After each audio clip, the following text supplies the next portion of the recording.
Je vous avais promis une surprise, Christine. Regardez, on a remonté le temps. On est dans une rue des années 1900.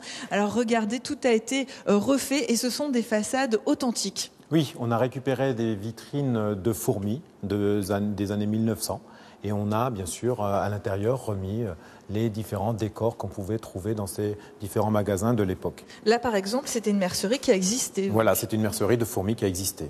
Que vous avez reproduit à l'identique, en tout cas pour ce qui est de l'intérieur.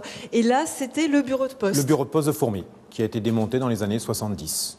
Donc, comment ça s'est passé? Ce sont des gens qui sont venus vous voir pour vous donner à la fois les façades, les enseignes. Voilà, donc en fait, les vitrines, ce sont les propriétaires qui les ont données. Ensuite, les objets qui se trouvent à l'intérieur, c'est la population de fourmis qui nous a permis de remettre les objets dans ces vitrines et montrer qu'on pouvait acheter justement dans ces différents magasins les objets qu'on peut y trouver aujourd'hui. C'est vraiment authentique, hein. On voit là même, il y a même les pavés. Voilà, c'est ça. Alors là, c'était des vêtements d'époque, au Grand Saint-Louis, c'est ça? C'est quelle époque ces vêtements ça? Alors c'est la fin du 19e, début du 20e siècle qu'on va retrouver ces différents vêtements. C'est assez chic, hein, c'était une boutique un petit peu oui. haut de gamme. On voit aussi alors le petit bazar, qu'est-ce qu'on vend là-dedans? Tout ce qu'on a besoin pour la maison généralement, hein, les ustensiles de cuisine et autres.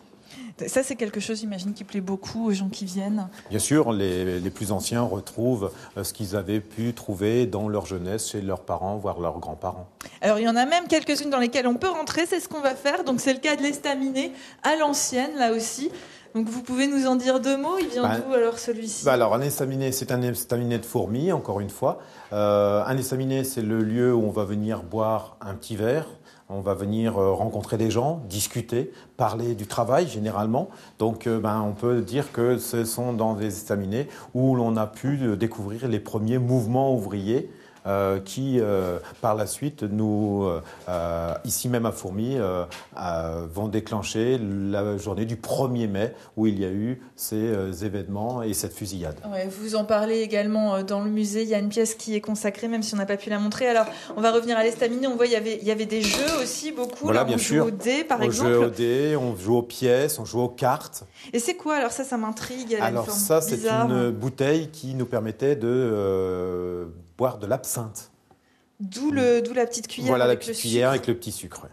D'accord, ça c'est quelque chose qui se faisait beaucoup dans la région à l'époque? Dans la région, mais dans la France entière, mais effectivement l'absinthe qui est un alcool qui permettait de se réchauffer un tout petit peu, mais qui a été interdit pendant la guerre de 14.